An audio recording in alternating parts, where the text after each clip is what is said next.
जय हिंद दोस्तों, मैं नवीन शर्मा आप सभी का स्वागत करता हूं। आशा करता हूं आप सब एकदम अच्छे हैं, एकदम बेहतरीन हैं। एक बार सारे प्यारे दोस्त एक जोश के साथ में बताएंगे कि आप सब कैसे हैं। उम्मीद करेंगे कि बेहतरीन होंगे, शानदार होंगे। और दोस्त, वो घड़ी अब आ चुकी है जिसमें आपका जो जज्बा, जो जोश था, जो तुमने बरकरार रखा हुआ था वर्षों से, वो एक मौका तुमको पहले मिल चुका था, फिर से वो मौका मिला है साथी। तो फिर से उसी ऊर्जा को एक साथ भंडारित करके, इकट्ठा करके हम फिर से फतेह करेंगे और आप फिर से अपनी परीक्षा को बहुत शानदार तरीके से दे के आएंगे, ये उम्मीद मैं आपसे करता हूं। और हमेशा इस आरडब्ल्यूए परिवार को, जिसका हिस्सा आप लोग भी हैं, हमेशा यही आशाएं आपसे रहेंगी। आज भी, कल भी और आने वाले कल में भी यही आशाएं आपसे रहेंगी कि आप मेहनत के दम पर अपना भविष्य बनाएंगे। तो साथी, आप सब लोग जानते हैं यूपी पुलिस के इस बार के इन 60,000 से ज़्यादा पदों के लिए आरडब्ल्यूए वैसे तो वर्षों से आप लोगों को कक्षाएं कराता आया है, आप लोगों के लिए लगातार प्रैक्टिस वर्षों से होती रही है। लेकिन एक अंतिम समय होता है दोस्त, एक अंतिम पल होता है कि भैया जो हमने आज तक पढ़ा था, अब इस अंतिम समय में हम क्या पढ़ लें, अंतिम समय में हम किन चीज़ों का रिवीजन कर लें। तो मेरे दोस्त, मैं आपसे प्रॉमिस करता हूं और आपको आसान्वित करता हूं कि इस कक्षा, इन 15 कक्षाओं में मैं अपने पेन से और गागर में सागर में अपने पेन से जो लिख दूंगा परीक्षा में, उससे बाहर हिंदी का कोई प्रश्न तुमको नहीं मिलने वाला है। ये मैंने पहले भी तुमको आसान्वित किया था, अब से 6 महीने पहले भी मैंने तुमसे कहा था कि दुनिया भर की कक्षाएं आएंगी आपके सामने कि अब तुम ये भी कर लो, अब तुम ये भी कर लो, हिंदी साहित्य का ये भी कर लो, उसका ये भी कर लो। मैंने आपको पहले भी कहा था यूपी पुलिस कांस्टेबल के लिए आपको चुनिंदा चीज़ें पढ़नी है, चयनित चीज़ें पढ़नी है। और अगर उन चुनिंदा चीज़ों को आप पढ़ के तैयार कर रहे हैं तो आसानी से हिंदी के 37 प्रश्न किए जा सकते हैं। आप ही में से बहुत सारे छात्र करके आएंगे, ये मुझे आपसे उम्मीद है। तो 15 कक्षाओं को साथी बहुत फोकस पर आप रखें। बहुत ऐसी चीज़ें हम बहुत आसान भी और जो एकदम से रिलेवेंट हैं, मॉडरेट चीज़ें भी हो सकती हैं, ऐसी चीज़ें भी हो सकती हैं कि ये प्रश्न परीक्षा में पूछा जा सकता है, उस सबको हम कवर कर लेंगे। किस तरह से हम कवर करने वाले हैं तो वो मैं आपको बता दूं दोस्त। उससे पहले आप जान लें कि ये हमारे प्रैक्टिस सेट की टाइमिंग है जो आप लोगों को अंतिम समय में हमारी टीम करवाने वाली है। तो एक बार आप इसका स्क्रीनशॉट ले लें। हिंदी 1 बजे हर रोज होगी, कोई सैटरडे की छुट्टी नहीं है, कोई संडे की छुट्टी नहीं है। यूपी जी के 2 बजे, जीएस आपका 3 बजे 2 घंटे की क्लास होगी, आज भी होगी। मैथ्स 5 बजे साथी आपका, और मानसिक अभिरुचि 6 बजे शाम को, नॉन वर्बल रीजनिंग 7:30 बजे और 8:30 बजे से वर्बल रीजनिंग होगी। अब बात करते हैं हिंदी के इस सिलेबस का साथी। आप लोग जो हमारी स्ट्रेटजी है उसका एक बार स्क्रीनशॉट ले सकते हैं कि आज की कक्षा में जैसे हम संज्ञा और सर्वनाम करने वाले हैं, तो मैं उम्मीद करूंगा कल मेरे साथी विशेषण, क्रिया और अव्यय को पढ़ के आएंगे और यहाँ कक्षा में जितने प्रश्न मैं उनको कराऊंगा उनको वो बड़े आसानी से उत्तर देंगे। तो ये हमारा पूरा शेड्यूल है। 12 तारीख को हमारी ये 15 कक्षाएं खत्म हो जाएंगी। तो एकदम से चिंता नहीं करनी, एक बार कमेंट सेक्शन में लिख दो, भैया वी आर रेडी। इस कक्षा में लिखे गए एक एक शब्द पर हम फोकस करेंगे, उसके अतिरिक्त हमको कुछ पढ़ने की जरूरत नहीं है। ये वादा आप हमसे कर रहे हैं और हम आपके दिखाए हुए इस मार्ग पर चलने के लिए तैयार हैं। तो दोस्त, मैं तुमसे कहूँगा हाँ बिल्कुल तैयार हो जाइए। तो शुरू करेंगे आज की इस कक्षा को। एक बार थम्स अप कर देंगे क्लास शुरू करने से पहले कि भैया बहुत ध्यान से हम प्रश्नों को पढ़ेंगे, उतने ही ध्यान से उत्तर देंगे जैसे परीक्षा हॉल में देते हैं। प्रश्न को बहुत ध्यान से पढ़ना है, चारों विकल्पों पर विचार करना है और फिर आगे बढ़ना है। ठीक है, तो शुरू करते हैं। पहला प्रश्न आज का आपके सामने है। प्रश्न कहता है आपसे कि व्यक्ति, वस्तु या स्थान के नाम को क्या कहते हैं। कोई भी व्यक्ति है, व्यक्ति आप भी हो सकते हैं, मैं भी हो सकता हूं, लेकिन उसने पूछा व्यक्ति का नाम। नाम जैसे हम ले लेते हैं, कोई एक नाम है आकाश। फिर उसने पूछा व्यक्ति के बाद में वस्तु। वस्तु साथी कोई भी हो सकती है, जैसे वस्तु के लिए मैं ले लेता हूं जिससे मैं लिख रहा हूं, कलम। ठीक है, और स्थान दोस्त जहां से आपकी कक्षाएं चल रही हैं, इस जगह का नाम है ग्रेटर नोएडा। ठीक है, ग्रेटर नोएडा, तो ये स्थान हो गया। अब आप भी कहीं से कक्षा कर ले रहे होंगे, वो लखनऊ हो सकता है, वो बुलंदशहर हो सकता है दोस्त, गौतम बुद्ध नगर हो सकता है, वो आपका प्रयागराज हो सकता है, कोई भी स्थान का नाम है। तो इन नामों को हम क्या कहेंगे, तो हमेशा परिभाषा याद रख लेना, व्यक्ति, वस्तु, स्थान और साथ में एक शब्द और आता है भाव। इनके नाम को हम हमेशा कहते हैं क्या, इनके नाम को हम कहते हैं दोस्त संज्ञा। ठीक है, एकदम सही उत्तर है। आगे आते हैं। प्रश्न है संज्ञा के कुल कितने भेद हैं? आपसे परीक्षा में प्रश्न पूछा जाएगा और इसकी कई भाषा हो सकती हैं, कई तरह से इस प्रश्न को पूछता है, वो सारी चीजें मैं आपको बताने वाला हूं। संज्ञा के कुल कितने भेद होते हैं, इस तरह से प्रश्न पूछा जाएगा तो हम कहेंगे 5। ठीक है, पहला उत्तर ये। आपसे पूछ ले आधुनिक हिंदी में संज्ञा के कितने भेद हैं? आधुनिक हिंदी में संज्ञा के कितने भेद हैं? तो आधुनिक हिंदी में दोस्त कितने भेद हैं? तो आप कहेंगे आधुनिक हिंदी में भैया हम 3 भेद कहेंगे सिर्फ। 3 कौन कौन से? व्यक्तिवाचक, जातिवाचक और आपका भाववाचक। द्रव्यवाचक और समूहवाचक को जातिवाचक का ही हिस्सा माना जाता है, किसमें? आधुनिक हिंदी में। ठीक है, तो सिर्फ इसमें 3 कौन से आएंगे? एक तो आपका व्यक्तिवाचक संज्ञा होगी, ठीक है, व्यक्तिवाचक संज्ञा होगी। एक दोस्त आपका जातिवाचक संज्ञा होगी, जातिवाचक संज्ञा होती है। और तीसरी होती है आपकी क्या? भाववाचक संज्ञा। ठीक है, आपसे प्रश्न पूछ लेगा प्राचीन हिंदी में कितने भेद होते हैं संज्ञा के, या प्राचीन हिंदी के अनुसार पूछे तो प्राचीन हिंदी के अनुसार भी आपको 5 कहना है। तो ये 5 और 3 का चक्कर तो भैया स्पष्ट हो गया। लेकिन एक प्रश्न आता है साथी आपका, यथार्थ रूप से संज्ञा के कितने भेद होते हैं? तब उत्तर क्या देंगे? यथार्थ रूप से, वास्तव में पूछ रहा है, वास्तव में संज्ञा के कितने भेद होते हैं? यथार्थ रूप से संज्ञा के भेद कितने होते हैं बताएंगे एक बार। तो यथार्थ रूप से संज्ञा के भेद सिर्फ और सिर्फ 2 होते हैं दोस्त, ये याद रख लेना। यथार्थ पूछे 2, प्राचीन पूछे 5 होंगे। कौन कौन से? व्यक्तिवाचक, जातिवाचक, अभी 5 बताने वाला हूं। उनकी पहचान कैसे परीक्षा में आप करें वो भी बताने वाला हूं। यथार्थ में साथी सिर्फ 2 भेद होते हैं। एक तो यथार्थवाचक, यानी वो सभी संज्ञाएं जो आपको दिखती हैं, जैसे व्यक्तिवाचक संज्ञाओं के जितने भी उदाहरण हुए वो सब आपको दिखते हैं। एक दूसरा साथी ऐसी संज्ञाएं होती हैं जो अदृश्य होती हैं, उनको बोलते हैं भाववाचक। तो यथार्थ रूप से सिर्फ ये 2 होते हैं। आधुनिक रूप से मैं आपको बता चुका, प्राचीन हिंदी पर डिस्कस कर लेते हैं। सिर्फ 1 शॉट से पूरी संज्ञा को आप उत्तर दे सकते हैं, वो 1 शॉट है साथी। कौन कौन से 5 भेद होते हैं संज्ञा के? तो संज्ञा के भेद आप कहेंगे भैया हम जानते हैं कि 5 भेद होते हैं, उनके उत्तर कैसे दें अक्सर परीक्षा में प्रश्न पूछा जाता है। जैसे व्यक्तिवाचक संज्ञा, अब मैं आपको किताबी परिभाषा नहीं बताऊंगा, ये मेरी अपनी परिभाषा है दोस्त, उसको समझना। व्यक्तिवाचक संज्ञा कौन सी होती हैं? अगर हम आपका हिंदी की परिभाषा के अनुसार जाएं तो अभी बताया, जो किसी व्यक्ति, वस्तु या स्थान का बोध कराएं, उनके नाम का बोध कराएं, ये तो होती हैं व्यक्तिवाचक। मैं कहूँगा व्यक्तिवाचक संज्ञा आप अपनी कॉपी पर लिखिए पेन लेकर के, जिसके जैसा कोई ना हो, मतलब वो दुनिया में अकेली होती है। अब आप ऐसी चीजें लिखिए जो दुनिया में अकेली होती हों, जैसे मैं बोल दूं गांधी जी, गांधी जी की बात कर रहे हैं तो महात्मा गांधी जी की बात कर रहे हैं, क्या है? दुनिया में अकेले हैं। मैं किसी के नाम की बात करूं राम, किसी स्थान के बात करूं मैं आपसे, जैसे स्थान कोई भी हो सकता है, लखनऊ हम लिख सकते हैं, आगरा हम लिख सकते हैं, ठीक है, लखनऊ हो गया। कोई स्थान, जैसे हम किसी पर्वत का नाम दे रहे हो, हिमालय, मैं बात करूं माउंट एवरेस्ट की, किसकी? Mount Everest. मैं बात कर लूं साथी केटू की, मैं बात कर लूं किसी नदी नर्मदा की, मैं बात कर लूं किसी झरने कुंचिकल की। तो जिसको हमने नाम दे दिया, और ये दुनिया में अकेला होता है, ऐसा तो नहीं है नर्मदा 2 हो, नर्मदा के जैसी और नहीं, नर्मदा अपने आप में विशेष है। तो एक परिभाषा तो ये हुई। तो आप क्या बोलेंगे भैया? जो छोटी सी मेरी परिभाषा लिखना कहीं किनारे पर, पेपर में मत लिख देना, कहीं लिखित परीक्षा में लिख के आ जाओ। लिखना जो दुनिया में अकेली हो, दुनिया में अकेली हो, वो कैसी संज्ञा होती है? अभी इसकी मदद से हमको प्रश्नों के उत्तर देने हैं। जी भैया, वो व्यक्तिवाचक संज्ञा होती है। अब हम बात करते हैं दूसरी कौन सी होती है? जातिवाचक संज्ञा। जातिवाचक संज्ञा परिभाषा है जो एक जाति का बोध कराए, लेकिन मेरी परिभाषा क्या है आप लोगों के लिए? परिभाषा है जिसके जैसे और हों, जिसके जैसे और भी होते हों।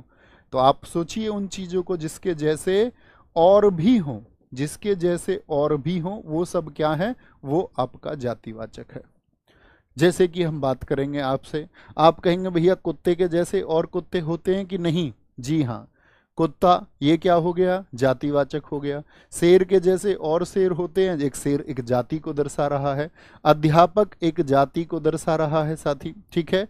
वकील शब्द एक जाति को दर्शा रहा है दोस्त। आम के जैसे और आम, जी भैया ये एक जाति को दर्शा रहा है, किसको, जाति को दर्शा रहा है। गाय के जैसी और गाय, जी हाँ। पर्वत के जैसे और पर्वत, जी भैया। नदी के जैसी और नदी, जी भैया होती है। तो जिसके जैसे और हो वो जातिवाचक है, इस बात में कोई दिक्कत। तीसरी आती है संज्ञा हमारी साथी भाववाचक। आप आराम से देखना, जिसके जैसे और हों, अपना कोई लॉजिक लगाने की आवश्यकता नहीं है, बस इसको सीखिए, अभी सीख जाएंगे जो जिनके लिए ये नया हो। भाववाचक संज्ञा क्या होती है साथी, भाववाचक संज्ञा होती है जो किसी भाव को, अदृश्य भाव को दर्शाती है। अब अदृश्य भाव आप कहेंगे तो हम इसके लिए क्या परिभाषा बनाते हैं, जिसको प्लेट में ना परोसा जा सके। आप कभी भी कंफ्यूज हो, बस मेरी एक परिभाषा याद रख लेना, जिसको प्लेट में नहीं परोस सकते वो भाववाचक संज्ञा है। जैसे हम बात करें अच्छाई, मैं आपसे बोलूं अच्छाई को प्लेट में रख के दिखा दो, तो आप क्या बोलेंगे, ओहो भैया ये तो जातिवाचक संज्ञा नहीं होके क्या होगी, भाववाचक संज्ञा, क्योंकि प्लेट में नहीं परोस सकते। बात समझे मेरी। मैं आपसे बोलूं क्रोध, क्या प्लेट में परोस सकते हो, यस और नो में आंसर करके बताओ एक बार। ईमानदारी को प्लेट में परोस सकते हैं क्या, बुढ़ापे को प्लेट में, आप शरीर को तो पेश कर सकते हैं, व्यक्ति को पेश कर सकते हैं, लेकिन बुढ़ापे को नहीं पेश कर सकते। बात समझे, यस और नो में एक बार आंसर चाहिए सबके। बात समझ में आई तो बोलेंगे भैया यस। तो भाववाचक संज्ञा कौन से होती हैं, जो अदृश्य संज्ञाएं होती हैं, बस छोटा सा शब्द। अब क्या क्या हो सकते हैं, एक एक उदाहरण आपकी तरफ से चाहूंगा। जैसे फलों की मिठास होती है, मिठास होती है, किसी की अच्छाई होती है, ठीक है, किसी की बुराई होती है, बुराई होती है, ठीक है, प्रेम होता है, प्रेम, प्यार जिसको हम कहते हैं। थकावट दिखती है क्या, मैं बहुत थका हुआ हूं, मैं कहूं थकावट को पेश कर दो, तो पेश नहीं कर सकते। बात समझ में आई, कोई दिक्कत कोई परेशानी। तो भाववाचक संज्ञा क्या होंगी, अदृश्य होंगी। तो ये हुए तीन हमारे, अब इसी को समझना, आगे चलते हैं। चौथी संज्ञा कौन सी है, तो ये तीन तो वो हैं जो कहती हैं आपका आधुनिक संज्ञा के भेद। जातिवाचक में ही दो भेद आते हैं जिनको प्राचीन हिंदी के अनुसार अलग माना गया। एक कौन सी है, मैटेरियल नाउन, द्रव्य, क्या बोलेंगे, द्रव्यवाचक संज्ञा। द्रव्यवाचक संज्ञा, आप लोग भौतिक विज्ञान पढ़ते होंगे तो दोस्त एक बात पढ़ते होंगे, पदार्थ की कितनी अवस्थाएं हैं मुझे बताइए। तो आप कहेंगे भैया पदार्थ की जो अवस्थाएं हैं वो 5 हैं, ठोस, द्रव, गैस, बोस-आइंस्टीन, कंडेंसेट, और पांचवी अवस्था जैसे आपकी, मतलब पांचवी बोस-आइंस्टीन कंडेंसेट है, चौथी प्लाज्मा है। तो उस सब में जो आएगा आपका वो द्रव्यवाचक संज्ञा है। तो वो ठोस भी हो सकती है, द्रव भी हो सकती है, गैस भी हो सकती है। जैसे तत्व हो गए, सोना, चांदी, तांबा हो गया आपका। जैसे लिक्विड में पानी हो सकता है, तेल हो सकता है, दूध हो सकता है साथ ही आपका, ठीक है, दूध आदि होते हैं आपके। ये सब किसको दर्शाते हैं, ये द्रव्यवाचक संज्ञा को। बात समझ में आई। और पांचवा भेद आता है साथी हमारा किसका, समूहवाचक संज्ञा। इसका एक उदाहरण आपसे चाहूंगा। समूहवाचक संज्ञा होती हैं जो किसका बोध कराती है, जो एक संघ का या समूह का बोध कराती हैं। किसका, संघ या समूह का बोध कराती हैं।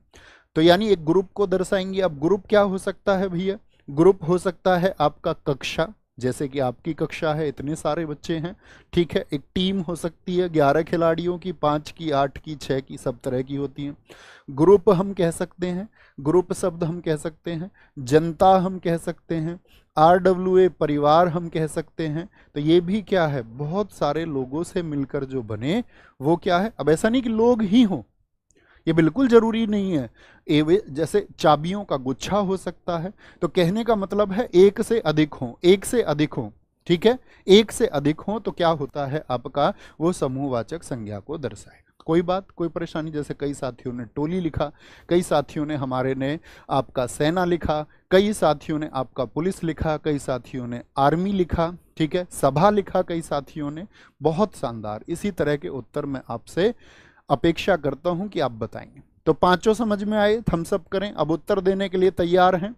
मैं फिर से रिवाइज कर देता हूं छोटे से शब्दों में। व्यक्तिवाचक क्या होगी, दुनिया में अकेली, ताजमहल दुनिया में अकेला। आप बोलेंगे भैया दुकान पे भी तो ताजमहल मिलता, वो असली ताजमहल थोड़ी, वो अपने आप में विशेष है। जातिवाचक जिसके जैसे और हों, जैसे मैं बोल दूं भैंस, भैंस के जैसी और भैंस होती है कि नहीं। मछली बोल दूं, मछली के जैसी और मछली। भाववाचक क्या होगी, अदृश्य होगी, आप प्लेट में उसको पेश नहीं कर सकते। जैसे मैं आपसे क्वेश्चन पूछने वाला हूं यहीं पर, ठीक है, मुझे बताना आप लोग, मैं आपसे क्वेश्चन पूछने वाला हूं, अगर आप इतना सीख पाए हैं तो मुझे बताइए मिठाई शब्द में कौन सी संज्ञा है, मिठाई शब्द में कौन सी संज्ञा है। तो भैया मिठाई को तो प्लेट में परोस सकते हैं, तो यानी भाववाचक संज्ञा तो नहीं है, भाववाचक तो मिठास होती है। तो मिठाई क्या होगी, जिसके जैसे और हो, और जिसके जैसे और हो तो वो क्या हो जाता है साथी, जातिवाचक हो जाता है। क्या हो जाता है, जातिवाचक हो जाता है। ठीक है, यहीं पर मैंने साथी एक चीज आपको बताई, बुराई, इससे भी समझना, बुराई शब्द में भाववाचक संज्ञा है, लेकिन मैं आपसे पूछूं बुराइयां शब्द में कौन सी संज्ञा होगी, बुराइयां शब्द में कौन सी संज्ञा होगी, ये आपसे मेरा प्रश्न है। बड़े समझने की बात है, यूपीएसआई में एक प्रश्न पूछा गया 2021 की परीक्षा में, तो बड़ा जबरदस्त प्रश्न था, कक्षा में हालांकि सिखाया गया था, लेकिन बहुत सारे साथियों को नया लगा। बाद में आया कि भैया इसका उत्तर क्या, हम करेक्शन डाल दें।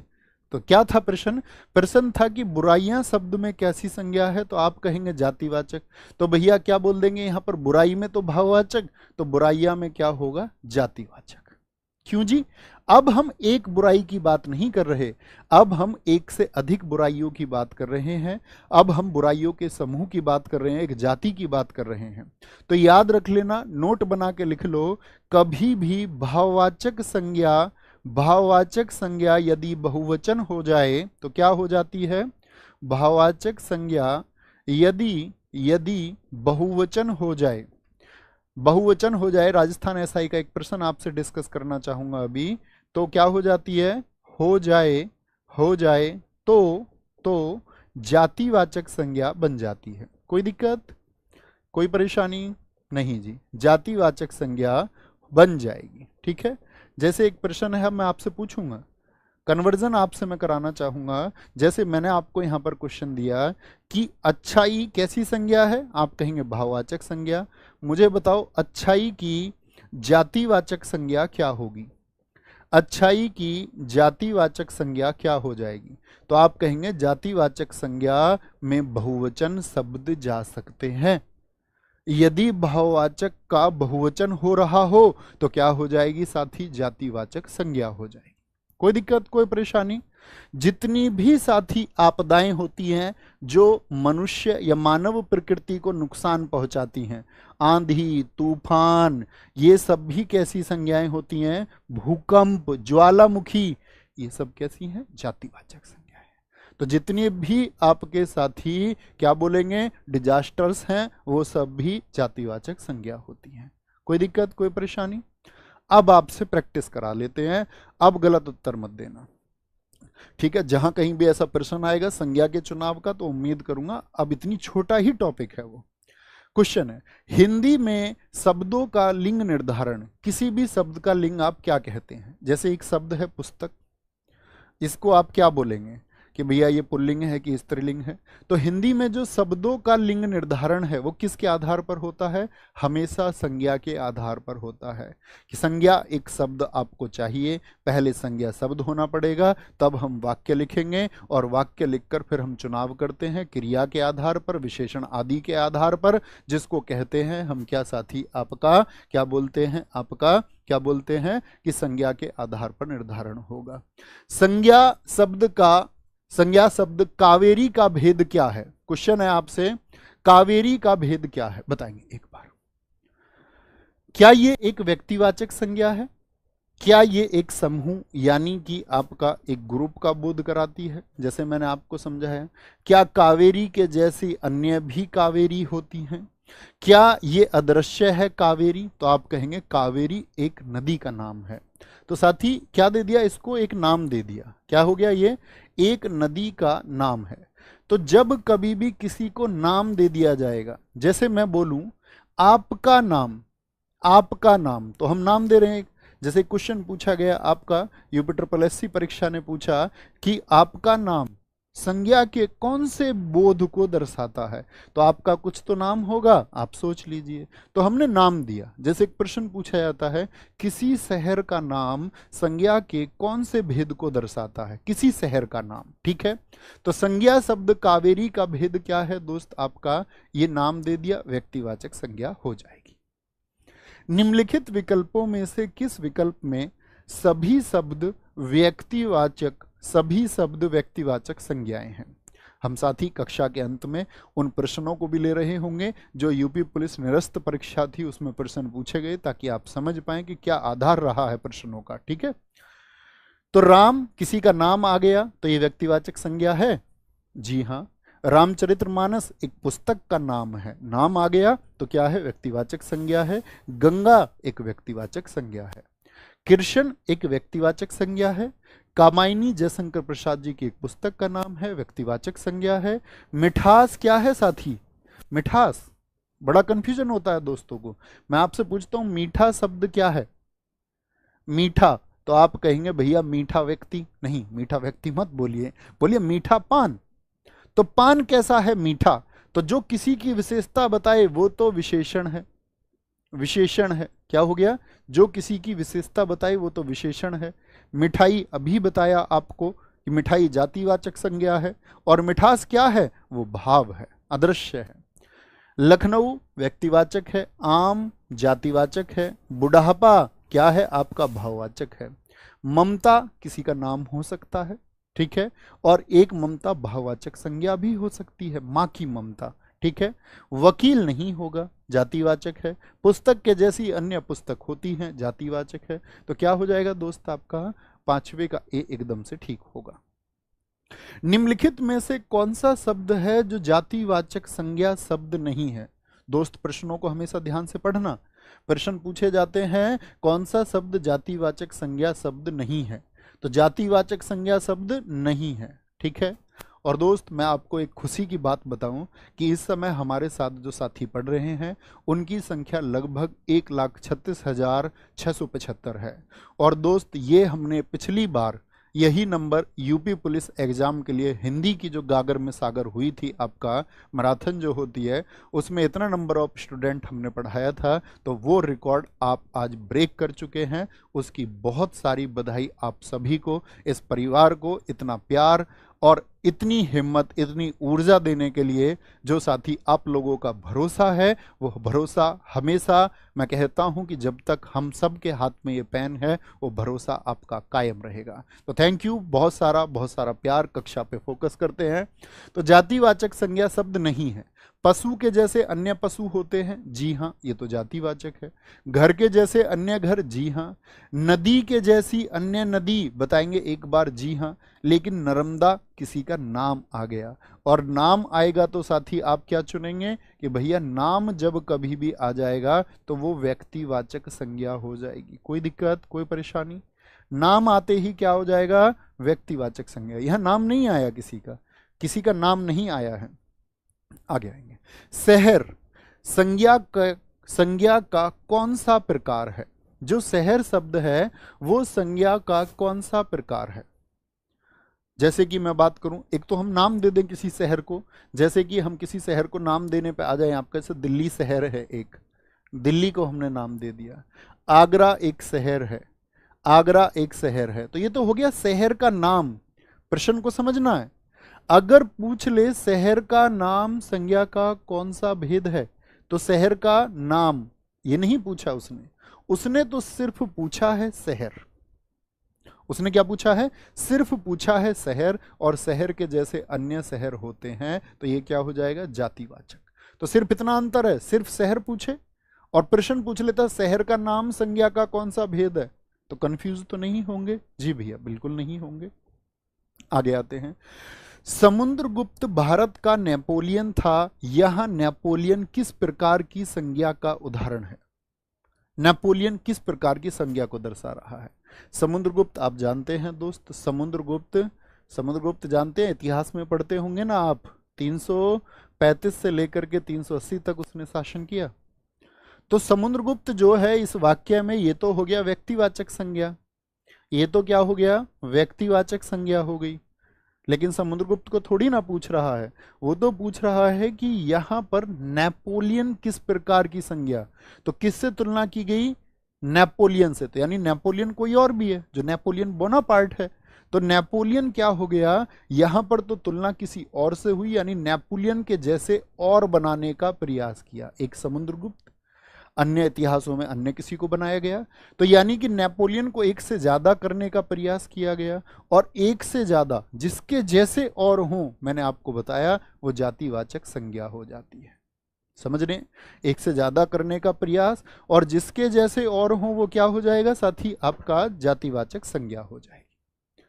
हथियार में कौन सी संज्ञा है दोस्त, बहुत एकदम सटीक उत्तर आप लोगों के चाहिए, गलती की गुंजाइश नहीं होनी चाहिए। हथियार में कौन सी संज्ञा है, तो हथियार क्या व्यक्तिवाचक है, नाम दिया क्या किसी हथियार का, ठीक है।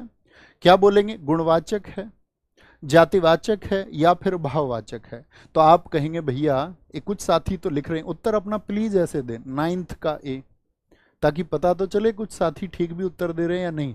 कुछ तो कुछ भी कह देते हैं, बाकी सबके उत्तर को देख के लिख देते हैं। अपना खुद का उत्तर देना, किसी और के उत्तर को देख के नहीं लिख देना है कि किसी और ने लिख दिया तो मैं भी लिख देता हूं। हाथ को थोड़ा थामिए दोस्त। तो क्या बोलेंगे, हथियार के जैसे अन्य हथियार होते हैं, जी हां, ये एक जातिवाचक शब्द हो गया। क्या हो गया, जातिवाचक हो गया। सौंदर्य कैसा शब्द है, सौंदर्य साथी बताएंगे कैसा शब्द है, बताएंगे सौंदर्य कैसा शब्द है। सबकी तरफ से ठीक उत्तर आना चाहिए। अब सोचना होगा कि किस शब्द से बना होगा। क्या वो एक साथी सार्वनामिक विशेषण है, क्या बोलेंगे, सार्वनामिक विशेषण तब होता है भैया यदि आपका सर्वनाम का पड़ोसी संज्ञा शब्द हो जाए। सर्वनाम का पड़ोसी, यह घर कैसा है, यह घर मेरा है, सर्वनाम का पड़ोसी यदि संज्ञा शब्द हो जाए। गुण दर्शा रहा है, क्या विशेषता बता रहा है, क्या बोलेंगे भैया सुंदर से बना हुआ शब्द है। आप किसी के सौंदर्य को प्लेट में परोस सकते हैं क्या, यस और नो। तो 10th का उत्तर क्या हो जाएगा, भाववाचक संज्ञा होगा। बात समझ पा रहे हैं, सौंदर्य के जैसे अन्य सौंदर्य हो सकते हैं क्या, नहीं जी, ठीक है। हाँ, ये गुणवाचक विशेषण कब होता, ये भी मेरा आपसे प्रश्न है कि विकल्प सी कब होता, जब शब्द होता सुंदर। तो सुंदर शब्द कैसा है, सुंदर विशेषण है, क्योंकि किसी की विशेषता बताएगा। जैसे मैं बोलूं, मैं बोलता हूं आपसे, क्या बोल देंगे, सिद्धि, सिद्धि बहुत सुंदर है, सिद्धि बहुत सुंदर है, एक हमने बोला। तो भैया यहां पर क्या प्रश्न बनेगा जरा देखना। तो किसी की क्या बता दी, विशेषता बता दी, और किसी की विशेषता बता रहा है तो क्या है, विशेषण है।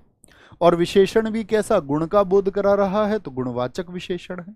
बात समझ में आई, जी भैया बात समझ में आती है। इसीलिए हम सौंदर्य को गुणवाचक विशेषण नहीं लिखेंगे, सुंदर शब्द होता तो लिखते, ठीक है। निम्नलिखित प्रश्न में 4 विकल्पों में से उस विकल्प का चयन करें जो भाववाचक संज्ञा का सही विकल्प नहीं है, यानी कि जो भाववाचक संज्ञा का बोध यानी कि हमको नहीं कराता है। तो बूढ़ा, फैलाव, परिष्कार या फिर प्रयोग। तो आप कहेंगे फैलाव क्या है, एक भाववाचक संज्ञा भैया है। किसी शहर या बोल दे किसी लहर का फैलाव बहुत दूर तक है, तो आप लहर देख पाएंगे, फैलाव अदृश्य शब्द है। परिष्कार यानी शुद्ध रूप से हम बोल सकते हैं परिष्कृत किया हुआ, उसको देख नहीं सकते। प्रयोग, आपको वस्तुएं दिख सकती हैं, प्रयोग नहीं दिखेगा। ये तीनों की तीनों कैसी हैं, भाववाचक संज्ञाएं हैं। लेकिन बूढ़ा क्या है, यह व्यक्ति बूढ़ा है। तो ये बूढ़ा शब्द क्या है दोस्त, एक बार उत्तर दीजिए। मैं आपसे पूछ रहा हूं, यह व्यक्ति बूढ़ा है, तो आप क्या कहेंगे, आप कहेंगे भैया व्यक्ति की विशेषता बताई गई है, और जो विशेषता बताए वो आपका विशेषण शब्द होता है। क्या होता है दोस्त, भाई जो संज्ञा और सर्वनाम की विशेषता बताए उन्हीं शब्दों को हम विशेषण शब्द कहते हैं। कोई दिक्कत, कोई परेशानी नहीं जी। नेक्स्ट, दिए गए शब्द की भाववाचक संज्ञा ज्ञात कीजिए। सर्व एक शब्द है जो कि साथी आपका अगर मैं बात करूं तो एक अव्यय का बोध कराता है। किसका, एक अव्यय का बोध कराता है, उसकी भाववाचक संज्ञा क्या होगी, सर्व की। तो आप क्या बोलेंगे, सर्व की सर्वे सर्वस्व होती है भाववाचक संज्ञा। यानी कि भैया हम एक बात यहां पर और सीखते हैं, एक तर्क और सीखते हैं कि भाववाचक संज्ञा का निर्माण अन्य शब्दों से भी संभव है।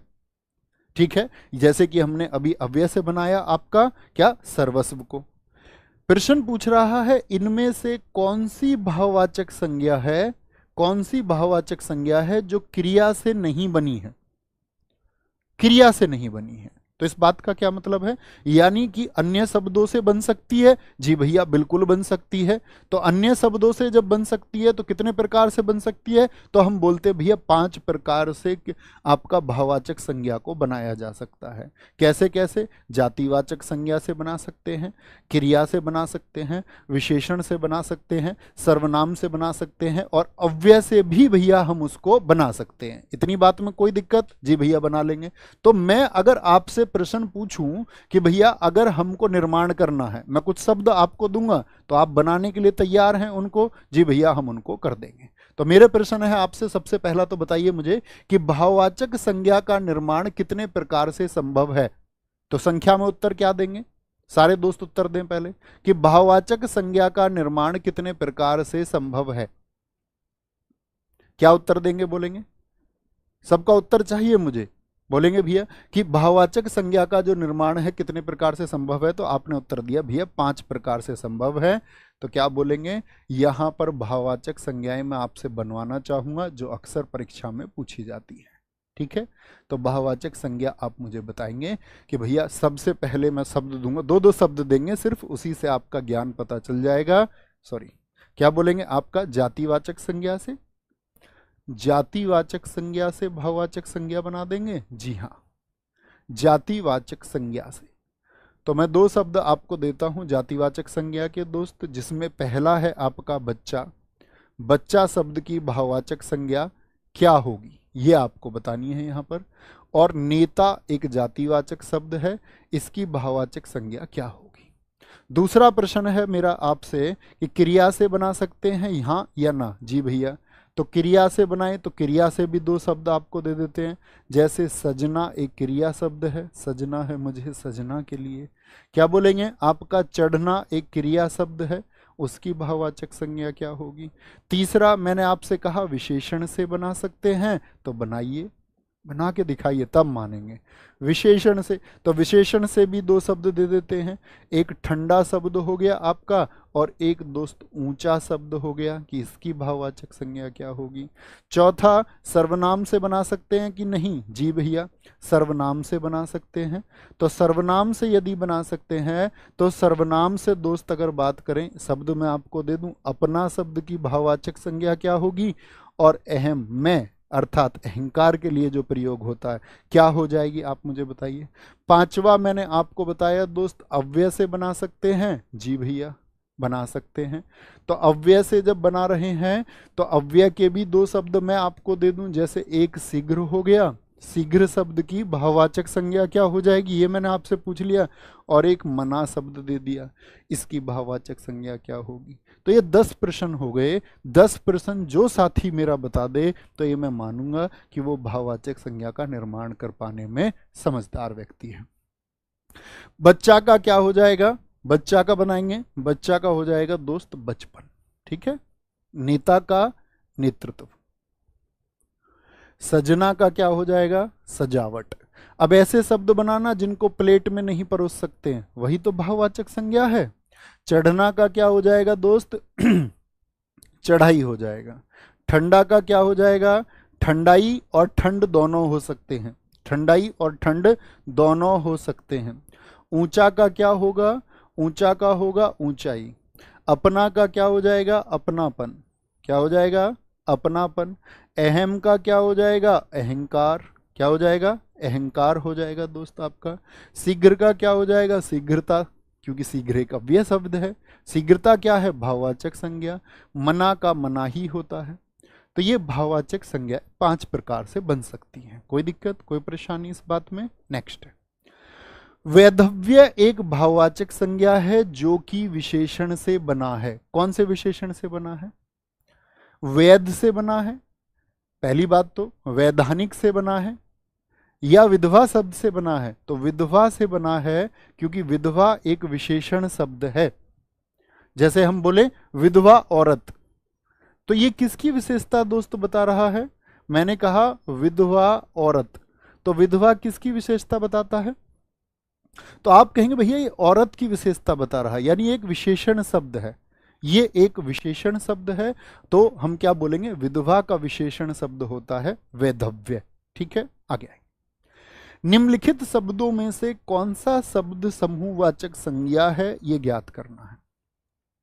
अब समूह मतलब क्या बोलेंगे? एक जैसी वस्तुओं का, एक जैसे या अलग अलग वस्तुओं का एक जगह जो संग्रह हो जाए, जैसे झुंड हो गया, पशुओं का हो सकता है, झुंड हो गया, किरणों का पुंज हो सकता है, किरणों का पुंज हो सकता है दोस्त, आपका पुंज होता है आपका, गुच्छा शब्द का इस्तेमाल कर सकते हैं, चाबियों का हो सकता है, श्रृंखला शब्द का इस्तेमाल कर सकते हैं, श्रृंखला शब्द होता है, ये किसको दर्शाते हैं? समूह को। तो ऐसा ही एक समूह आपको कौन सा दिखता है भैया? गड्डी। विकल्प बी क्या है? ये भैया भाववाचक संज्ञा है। गुलाब के जैसे अन्य गुलाब होते हैं कि नहीं? जी भैया, ये जातिवाचक संज्ञा है। और गेहूं को हम क्या रखते हैं? आधुनिक हिंदी के अनुसार तो जातिवाचक में, और प्राचीन हिंदी के अनुसार किस में रखते थे? द्रव्यवाचक में रखते थे। ठीक है, आगे आएंगे। निम्नलिखित में से कौन सा शब्द है जो द्रव्यवाचक संज्ञा है?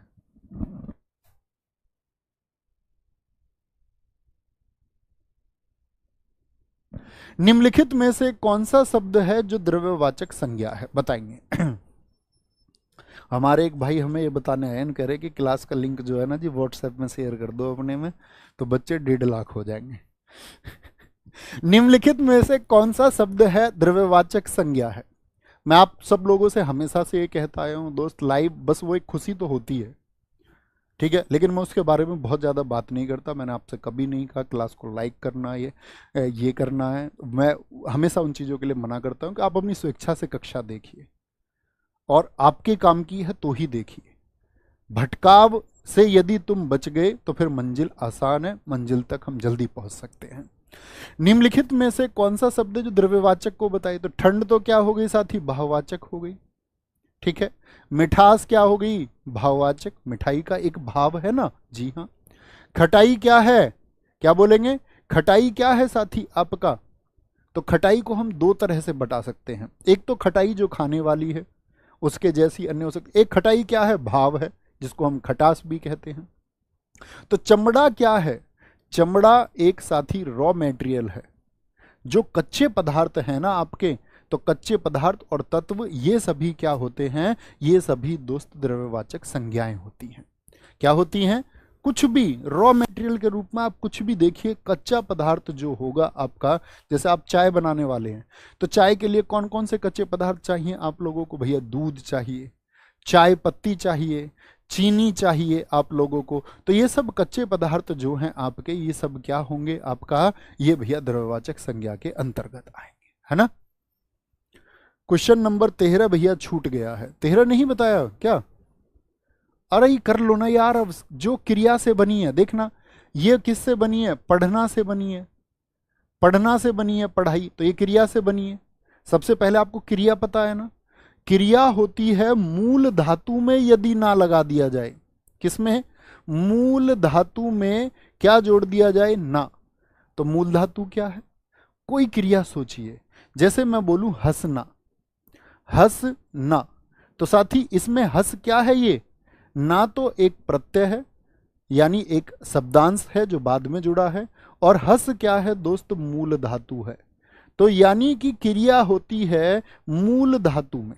परिभाषा बोले तो परिभाषा क्या बोलेंगे? यदि मूल धातु में ना प्रत्यय जोड़ दिया जाए तो क्या बन जाती है? आपका क्रिया बन जाती है। क्या बन जाती है? तब दोस्त आपका क्रिया बन जाती है। ठीक है, लड़ना से बना है लड़ाई, जी हां, तो ये भी एक क्रिया है।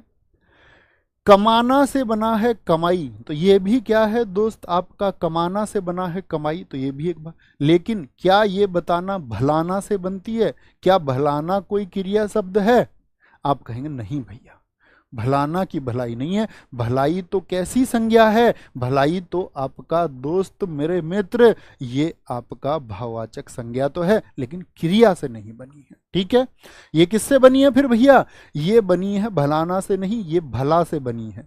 भला से। और भला क्या है? यह व्यक्ति बहुत भला है। भला एक विशेषण शब्द है, जानते हैं ना आप, भला बुरा बोल देते हैं, जैसे कि वह व्यक्ति बहुत भला बुरा कह के चला गया। तो भला व्यक्ति तो बोलते हैं किसको? जो ईमानदारी का एक भाव दर्शाता है। तो भला हो गया। तो किससे बना है भैया? क्रिया से नहीं बना, विशेषण से भाववाचक संज्ञा बन सकती है। जी हाँ। तो क्या बोल देंगे? आपका उत्तर इसका भला हो जाएगा। ठीक है, सॉरी मैं इसको छोड़ के आगे बढ़ गया था, मैंने ध्यान नहीं दिया इस पर। अच्छा जी, अब इस पर आते हैं। निम्नलिखित वाक्य में संज्ञा पदबंध क्या है? बहुत बच्चे परेशान होते हैं प्रश्न से। आप दोस्त हमेशा बस वाक्य में क्रिया ढूंढना, जब कभी पदबंध ढूंढना हो किसी का भी, संज्ञा सर्वनाम क्रिया किसी का भी, ठीक है, तो आप सिर्फ क्रिया को ढूंढिए।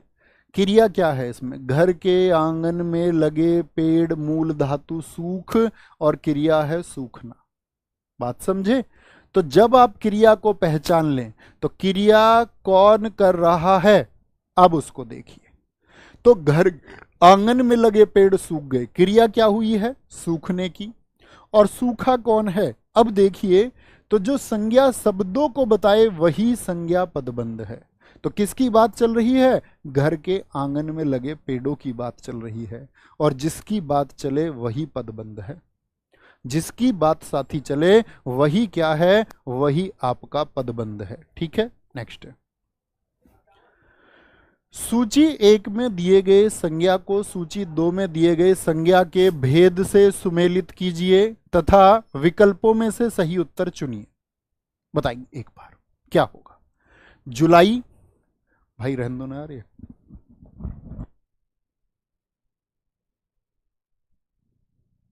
सूची 1 और सूची 2 में दिए गए संज्ञा के शब्दों के भेद से सुमेलित कीजिए। बताएंगे एक बार।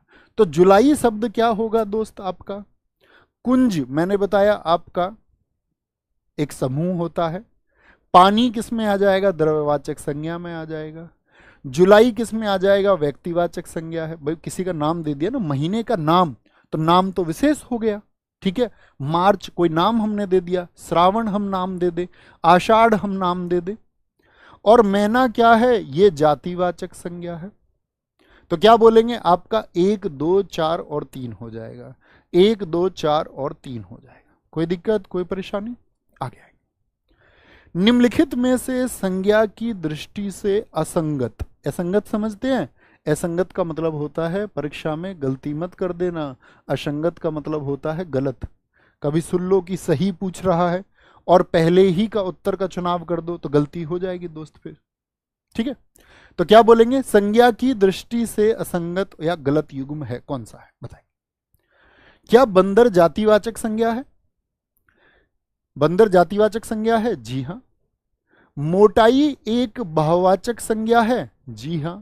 नेपाल किसी देश का नाम आ गया, नाम आते ही व्यक्तिवाचक संज्ञा है। लेकिन घृणा क्या जातिवाचक है? अब आप बताएंगे इसका उत्तर क्या होगा। तो घृणा तो भैया एक भाववाचक संज्ञा होगी। कैसी संज्ञा है ये? घृणा एक भाववाचक है। अब मैं उम्मीद करूंगा कि आपसे आप संज्ञा के चुनाव में कभी दिक्कत या गलती नहीं करेंगे। ठीक है, अब आते हैं हम सर्वनाम की ओर। संज्ञा को हम इस तरह से कवर करते हैं। मैं आपको बता दूं, पिछली जो निरस्त परीक्षा यूपी पुलिस कांस्टेबल हुई उसमें संज्ञा का कोई प्रश्न नहीं पूछा गया, उसमें वर्णमाला का कोई प्रश्न। लेकिन इसका मतलब ये नहीं है कि इस बार नहीं पूछा जाएगा। अपने चैप्टर्स का सभी का अच्छे से रिविजन करके जाना है। सर्वनाम के इस बार चारों शिफ्ट में क्वेश्चन पूछे गए, वो चारों प्रश्न आपको देखने को मिलेंगे किस प्रकृति से। मैं देखूंगा कि आप उनका उत्तर दे भी पाएंगे या नहीं। ठीक है, तो इनमें से सर्वनाम की उपयुक्त परिभाषा कौन सी होगी?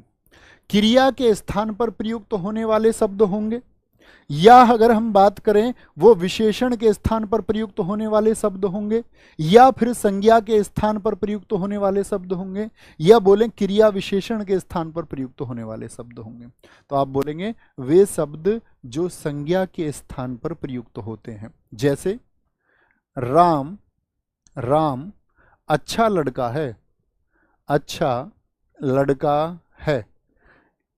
तो मुझे एक बार बताइए कि इसमें दोस्त आपका संज्ञा शब्द कौन सा है? तो आप कहेंगे भैया ये क्या है?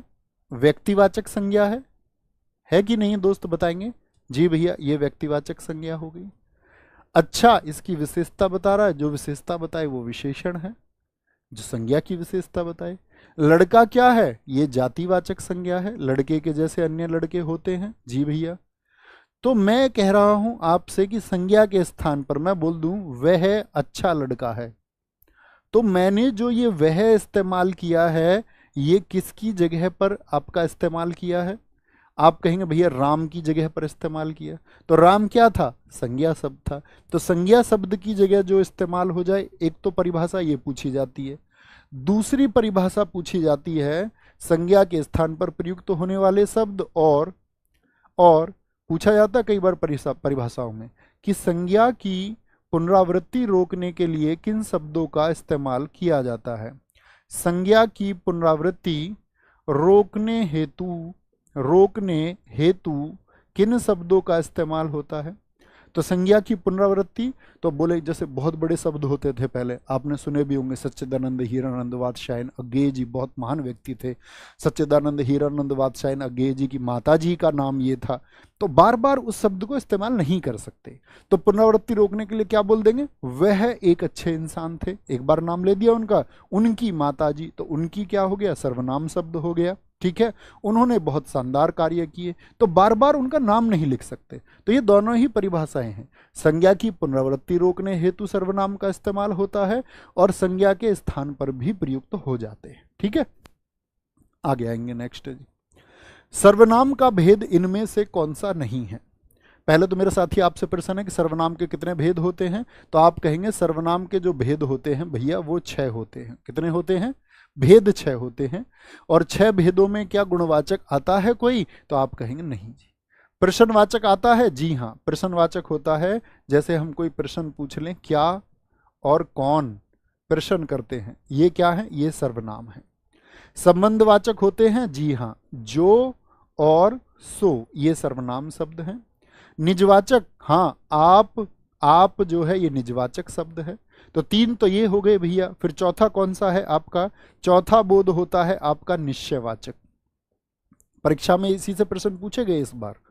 निश्चयवाचक कौन कौन से हो सकते हैं आप बता सकते हैं? जी भैया, यह और वह होते हैं। अगर मैं आपसे पूछूं अनिश्चयवाचक भी होता है क्या? जी भैया, अनिश्चयवाचक भी होते हैं। अनिश्चयवाचक में क्या होता है आपका? कोई और कुछ जिसमें कुछ पता नहीं हो, कोई आया है, कुछ आपका खाया है। एक होते हैं आपके कौन से बच गए? निश्चयवाचक हो गए, अनिश्चयवाचक हो गया दोस्त, संबंधवाचक हो गया, हाँ, एक पुरुषवाचक बच गया। अब मेरा प्रश्न आपसे यह है कि पुरुषवाचक के कितने भेद होते हैं, ये आप मुझे बताएं। पुरुषवाचक के कितने भेद होते हैं? तो आप कहेंगे भैया कि जो पुरुषवाचक सर्वनाम होता है उसके 3 भेद होते हैं। पुरुषवाचक के कौन कौन से? एक तो होता है उत्तम पुरुषवाचक, एक होता है आपका मध्यम पुरुषवाचक, और एक होता है आपका अन्य पुरुषवाचक। तो उत्तम में कौन कौन आते? आई वी, यानी कि मैं और हम, और इनसे बनने वाली इनकी कारक विभक्तियां भी इसी में आती हैं। जैसे मैं से मैं आपसे कुछ जानना चाहूंगा, भैया कुछ शब्द बना के दिखाएं मुझे, तो आप बोलेंगे मैं से भैया मैंने बन जाएगा, मेरा बन जाएगा, मेरी बन जाएगा। मैं आपसे बोलूं हम से भाई साहब कुछ शब्द बना के दिखाइए, तो आप कहेंगे भैया हमको, हम ही से चुरा लो। ऐसा नहीं करना, ठीक है? उससे बनेगा शब्द कि क्या बोलेंगे? हमारा, हमारी, हमसे, हमको आदि। मध्यम पुरुषवाचक में कौन आ जाते हैं? कौन आ जाएंगे? तुम की एकवाचक कौन होता है आपका? क्या बोलेंगे? तू, एक वचन के लिए, और आप बहुवचन के लिए इस्तेमाल हो जाता है। और अन्य में कौन आ जाते हैं? यह, वह, ये, वे, और इन सब से जो बने, इन्होंने, उन्होंने, जैसे तुम से तुम्हारा, तू से आपसे, आपको, आपसे, ये सब बन जाए, है ना? तो क्या बोलेंगे? ये पुरुषवाचक के भेद होते हैं। तो कितने भेद होते हैं? गुणवाचक किसका भेद है जी? गुणवाचक तो भैया अभी कक्षा में मैंने आपको बताया, वो विशेषण का भेद है ना? आगे आएंगे। हिंदी में कुल कितने सर्वनाम है जी? बताएंगे एक बार। तो हिंदी में भेद देखो, पूछे तो सर्वनाम के बड़े सावधान तरीके से उत्तर देना।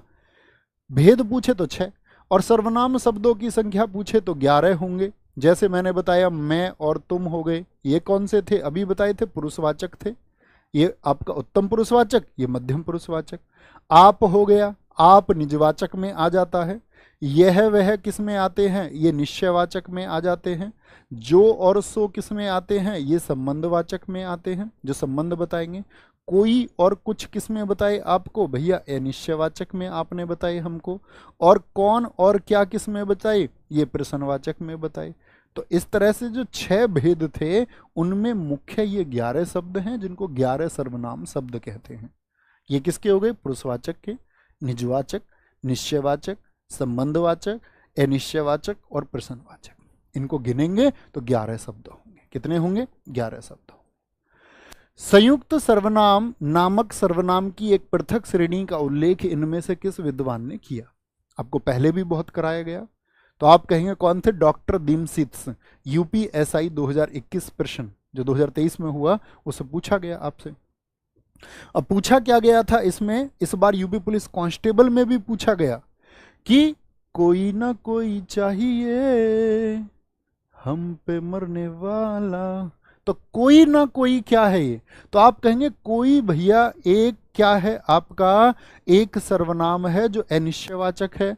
और जब एक ही सर्वनाम 2 बार प्रयोग हो जाए, कुछ कुछ होता है, कुछ कुछ, तो कुछ क्या बोलेंगे, 2 बार आ गया, तो यही क्या हो जाते हैं, 2 सर्वनाम जुड़ गए और इन्हीं को हम बोलते हैं संयुक्त सर्वनाम। और इनसे प्रश्न पूछा गया, अभी आपको दिखाऊंगा, ठीक है। नेक्स्ट है जी, निम्नलिखित में सर्वनाम है, कौन सा सर्वनाम होगा बताएंगे। निम्नलिखित में से सर्वनाम कौन सा है, ये आपको बताना है दोस्त। यह, सभा, मनुष्य या फिर हिमालय। क्या बोलेंगे, हिमालय। ये अपना साधारण रूप है। साधारण रूप मतलब बच्चों को मन को प्रसन्न करके पढ़ाने वाला। एक अपना रौद्र रूप भी है, इको गार्डन वाला, ठीक है। निम्नलिखित में से सर्वनाम है, कौन सा है सर्वनाम बताएंगे। यह, सभा क्या बोलेंगे, समूहवाचक संज्ञा। मनुष्य जातिवाचक संज्ञा। हिमालय व्यक्तिवाचक संज्ञा। यह निश्चयवाचक सर्वनाम है। निम्नलिखित में से किस वाक्य में सर्वनाम का प्रयोग हुआ है बताएंगे। सर्वनाम का प्रयोग किसमें हुआ है। आज बरसात होगी, इसमें कहीं सर्वनाम है। मैं कल दिल्ली जा रहा हूं, इसमें कहीं सर्वनाम है। घर का काम कर लो। सीमा और रीमा बहनें हैं। सीमा और रीमा बहनें हैं। पेन भी छूट रहा है हाथ से, ये कहते हैं, जिस पहले हम छोटे से थे ना तो हमारे गुरुजी कहते थे जिस पर पेन छूट जाए वही पेपर में प्रश्न आ जाता है। तो क्या बोलेंगे, मैं कल दिल्ली जा रहा हूं, तो इसमें क्या बोलेंगे भैया, ये रहा ना पुरुषवाचक सर्वनाम, उत्तम पुरुषवाचक सर्वनाम, बाकी कहीं पर भी नहीं है। उसका भाई खेलता है, वाक्य में सर्वनाम कैसा होगा। उसका प्रश्न है, क्या सर्वनाम छांटिए पहले तो कि भैया सर्वनाम तो उसका है, तो उसका भाई खेलता है ये कैसा सर्वनाम है, इसको देखिए। तो क्या बोलेंगे, तो आप कहेंगे भैया ये आपका जो सब आपका होगा, इसमें क्या होगा, पुरुषवाचक होगा, पुरुषवाचक सर्वनाम होगा। क्योंकि पुरुषवाचक सर्वनाम जो होते हैं आपके, इसमें एक अन्य पुरुषवाचक होता है कि नहीं होता। और अन्य पुरुषवाचक में होता है आपका कौन, यह और वह। और ये जो उसका बनता है ना, ये इस वह से ही बनता है। इसीलिए परिभाषा आती है ना कि वह और उसकी कारक विभक्ति जो होंगी, ये निज तो नहीं है। निजवाचक कब होता, जब काम खुद करने की बात हो।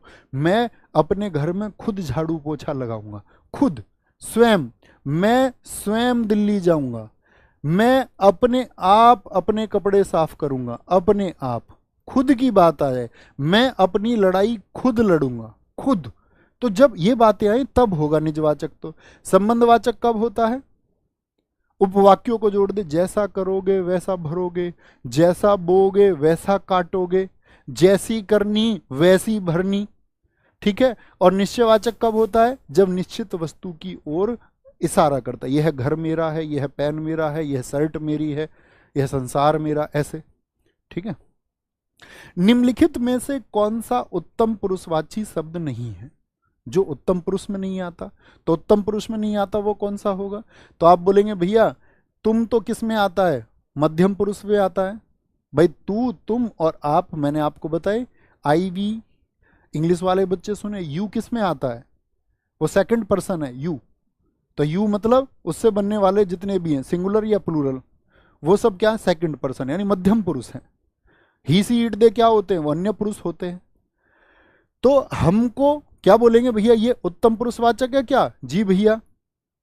ये क्या है? ये उत्तम पुरुषवाचक है? जी भैया। ये तो उत्तम हो गया, हमसे बना हुआ है। मुझ किससे बनेगा? ये मैं से बनेगा, उत्तम बनेगा। तो उत्तम पुरुषवाची कौन सा नहीं है? वो मध्यम ही नहीं होगा, तुम नहीं है। आपके घर में स्वयं आया था, खुद स्वयं, इस वाक्य में अधोरेखित, अधोरेखित मतलब जिसके नीचे रेखा खिंची हुई है, शब्दों का सर्वनाम का प्रकार लिखिए। तो जब स्वयं की बात आए तो निजवाचक।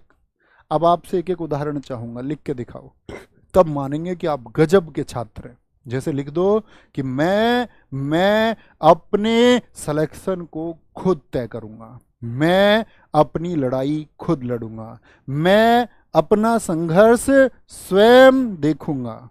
तो जो खुद की बात है वो निज, निज मतलब किसको बोलते हैं? जैसे आप बोलते हैं ना कि यह वस्तुएं निजी हैं, निजी मतलब खुद के लिए। दरवाजे पर कोई आया है, तो गोरी खोल दरवाजा। दरवाजे पर कोई आया है, तो कौन आया है ये दरवाजे पर? बताया क्या उसने? जैसे मैं हमेशा कहता हूं, कौन आया? मामा आया है, फूफा आया है, ताऊ जी आए हैं, चाचा जी आए हैं, फूफा जी आए हैं। कुछ बताया क्या? नहीं जी, कोई आया है। तो कोई की गारंटी नहीं है, पता नहीं कौन हो। आप सोच रहे हैं भैया कोई रिश्तेदार है, गेट खोला पता चला टॉमी है, तो गड़बड़ हो जाएगी। तो दरवाजे पर कोई आया, इसका मतलब अनिश्चयवाचक है, निश्चित नहीं है। और ऐसे कौन सा होता? कुछ। और याद रख लेना, कुछ क्या होता है? ये तो होता है वस्तुवाचक। जैसे मैं बोल दूं चाय में कुछ गिर गया है, तो कुछ गिर गया मतलब चाय में कोई वस्तु ही गिरी होगी, प्राणी तो नहीं गिरा होगा। लेकिन कोई किसके लिए इस्तेमाल होता है? ये प्राणीवाचक होता है। दरवाजे पर कोई आया अर्थात कोई प्राणी ही आया होगा, ठीक है? वो कोई भी हो सकता है, मनुष्य हो सकता है, कुत्ता हो सकता है, जानवर अन्य भी हो सकता है। तो ये क्या हो गया? अनिश्चयवाचक। निजवाचक में खुद की बात, निश्चयवाचक में निश्चित वस्तु का बोध कराएगा। जैसे क्या? सर्वनाम का पड़ोसी क्या हो जाएगा? क्या बोलेंगे? सर्वनाम पड़ोसी संज्ञा शब्द नहीं, क्या बोलते हैं? ये आपका, यह है मेरा घर है। तो निश्चित चीज का आपका इशारा करता है। जब प्रश्न पूछे तो प्रश्नवाचक होगा। आएंगे सबके प्रश्न। निम्नलिखित प्रश्न में 4 विकल्पों में से उस विकल्प का चयन करें जो दिए गए वाक्य के अनुसार सर्वनाम के भेद का सही विकल्प है। स्वाद में कुछ कमी है, देखना जरा, स्वाद में क्या है? कुछ कमी है। तो कुछ क्या संबंधवाचक है? नहीं जी, ठीक है। पुरुषवाचक है क्या? पुरुषवाचक में कहीं पे आता है कुछ? नहीं जी। पुरुषवाचक में तो आता उत्तम पुरुषवाचक, मैं हम, मध्यम पुरुषवाचक तुम, अन्य पुरुषवाचक यह है वह ये वे। प्रश्नवाचक क्या प्रश्न कर रहा है? नहीं जी। अनिश्चयवाचक है, कुछ कमी है, पता नहीं चल रहा क्या है, लेकिन कुछ कमी है, कुछ, ठीक है। इनमें से संबंधवाचक सर्वनाम का प्रयोग किस वाक्य या किन वाक्यों में हुआ है? किन का मतलब समझ गए कि बहुवचन है, यानी एक से ज्यादा में भी हो सकता है। पहचानिए। जो सोता है, जो सोता है सो खोता है, संबंध जोड़ दिया। जिसने परिश्रम किया वह सफल होगा। जैसी करनी वैसी भरनी। जैसे मैं बोल दूं, जो मेहनत करेगा, जो मेहनत करेगा, स्मार्ट स्टडी जो करेगा, जो मेहनत करेगा वो, जो वो भी हो सकते हैं और जो सो भी हो सकते हैं, भी याद रख लेना। जो मेहनत करेगा सो वर्दी पाएगा, सो वर्दी पाएगा। और जो सोएगा वो वर्दी खोएगा, वो वर्दी खोएगा। तो क्या बोलेंगे? उपर्युक्त सभी होंगे। आप मुझसे क्या चाहते हैं? तो क्या चाहते हैं? अब देखो वाक्य में उसने प्रश्न चिन्ह नहीं लगाया, कभी सोचो कि यहां पर गलती है, देता ही नहीं है परीक्षा में, वो तो इस शब्द को जानना चाह रहा है। तो प्रश्न कर लिया क्या? जी भैया, प्रश्नवाचक होगा। तो प्रश्न करे तो प्रश्नवाचक, ये मैं आपको एक्सप्लेन कर ही चुका। अनिश्चयवाचक नहीं होगा, निजवाचक नहीं होगा, ना निश्चयवाचक होगा। इनमें से संयुक्त सर्वनाम का उदाहरण कौन सा है? अब जो आने वाले 4 प्रश्न हैं, ये यूपी कांस्टेबल जो आपका एग्जाम हुआ, जो आपका साथी 17 और 18 फरवरी को एग्जाम हुआ था इसी वर्ष, 17 और 18 फेब में जो एग्जाम हुआ था, उस हर एक शिफ्ट में सर्वनाम का एक प्रश्न पूछा गया। आपसे चारों प्रश्न की अपेक्षा करता हूं कि आपने अगर कक्षा में आज भी ध्यान से पढ़ा तो ये 4 प्रश्न आपके बहुत शानदार होने चाहिए। संयुक्त सर्वनाम, 2 सर्वनाम का बोध हो जाए जब एक साथ, ठीक है। निम्नलिखित में से निश्चयवाचक सर्वनाम कौन सा है? बताएं जी। क्या क्या? प्रश्नवाचक। कुछ क्या होगा आपका? अनिश्चयवाचक। कौन? प्रश्नवाचक। यह क्या है? निश्चयवाचक। ये आपका 17 सेकंड शिफ्ट का पूछा गया। 18 फर्स्ट शिफ्ट आपका मतलब सेकंड भी हो सकता है, लेकिन चारों यूपी पुलिस 17-18 में पूछे गए। संबंधवाचक सर्वनाम का उदाहरण कौन सा नहीं है, जो संबंध को नहीं दर्शाता? जैसे बताएंगे मुझे, जो और सो तो जान ही गए। जिसका जैसा मन वैसा, जिसका क्या बोलेंगे? आपको को तो कोई मतलब ही नहीं बनता, तो जिसका को जोड़ सकते हैं। जैसे हम बोलते हैं जिसकी लाठी उसकी भैंस, जिसका देश उसका बोलबाला, तो जिसका उसका हो सकते हैं, लेकिन आपको क्या है? ये तो आपसे बना है, ये तो मध्यम पुरुषवाचक शब्द से बना है, और ये पुरुषवाचक में जाएगा, संबंधवाचक का मतलब नहीं बनता। क्यों, कब, कौन से सर्वनाम के उदाहरण हैं? क्यों और कब किस में आएंगे? तो भैया जी ये प्रश्न कर रहे हैं तो प्रश्नवाचक सर्वनाम होंगे, क्योंकि क्यों, क्या, जैसे क्या बोला, कौन बोला, ये सब क्या है? प्रश्न करते हैं, और प्रश्न करते हैं तो प्रश्नवाचक सर्वनाम है। तू, तुम, तेरा आदि हिंदी के कौन से पुरुषवाचक में आएंगे? हिंदी के कौन से पुरुषवाचक सर्वनाम है? तू, तुम, तेरा, तो क्या बोलेंगे भैया? उत्तम पुरुषवाचक है क्या? उत्तम में तो भैया आईवी, मैं और हम आते हैं, मैं और हम और उनकी कारक विभक्ति। अन्य में कौन आएगा आपका? यह वह, ये वे, यह वह, ये वे। क्या ये मध्यम में आता है? जी भैया ये मध्यम में आता है। ठीक है, होमवर्क दूंगा, उत्तर देना, और बाकी शेड्यूल बता देता हूँ। आपको अपनी कोई भी बात मुझ तक पहुंचानी है तो आप मुझसे साथ ही इंस्टाग्राम पे जुड़ सकते हैं, और इंस्टाग्राम आईडी आप लिख लीजिए उसको। ठीक है, ऑफिशियल, ऑफिशियल नवीन, सिर्फ इतना लिखना है उसमें, नवीन शर्मा RWA। ठीक है, कोई भी क्वेरी, कोई भी सुझाव है, आप इस पर मैसेज कर सकते हैं, ओपन प्लेटफॉर्म में लिख सकते हैं। ठीक है, अब आते हैं दोस्त हम किस पर? अब आते हैं हम आपके शेड्यूल गागर में सागर पर। ये परीक्षाएं 15 तो साथी जो कक्षाएं चल रही हैं परीक्षा के लिए तो तैयार करनी ही है। आप गागर में सागर का शेड्यूल भी एक बार स्क्रीनशॉट ले लीजिए कि 15 तारीख को ही हम हिंदी की कक्षा से इस गागर में सागर को शुरू करेंगे, और दोस्त उस दिन तबाही होगी। मिनी मॉक आप लोगों के लिए स्टार्ट हो चुके हैं यूपी पुलिस कांस्टेबल री एग्जाम के लिए। 29 जुलाई से साथी हर रोज सुबह होता है। आप सुबह उठ के अपने टाइम के शेड्यूल के हिसाब से, जैसे 1 बजे से तो यूट्यूब पर क्लास शुरू हो जाती है, फिर आप वो मॉक दे सकते हैं आपके लिए जो सूटेबल टाइम हो। ठीक है, अब आते हैं हम आज के होमवर्क पर। ये होमवर्क है, इसका उत्तर जो कक्षा को बाद में देखें उन सभी बच्चों से भी मेरा ये निवेदन है कि प्यारे साथी इस उत्तर को जरूर दें, और साथ में कक्षा आपको कैसी लगी, या आपका कोई सुझाव है, या मुझे बताएं कि इस बार आप अपने सिलेक्शन के लिए कितने आसान्वित हैं, जरूर लिखिए। बस एक छोटी सी एक उत्साहित करने वाली पंक्ति सुनिए। इकबाल साजिद जी की पंक्ति है, बड़ी शानदार, बड़ी गजब, खतरनाक लाइन है कि प्यासे ना रहो दस्त में। दस्त बोलते हैं दोस्त किसको? आपको जंगल को, जंगल का पर्यायवाची शब्द है। बारिश के मुंतजिर, मुंतजिर बोलते हैं आपका प्रतीक्षा करने वाले को। दस्त जंगल और मुंतजिर प्रतीक्षा करने वाले को। अब सुनना कि प्यासे न रहो दस्त में, बारिश के मुंतजिर, मारो जमीन पे पांव कि पानी निकल पड़े। वो उत्साह आपका होना चाहिए, तो अपने दम पे करके दिखाएंगे। थैंक यू, नमस्ते, जय हिंद, जय Bharat, love you all, thank you.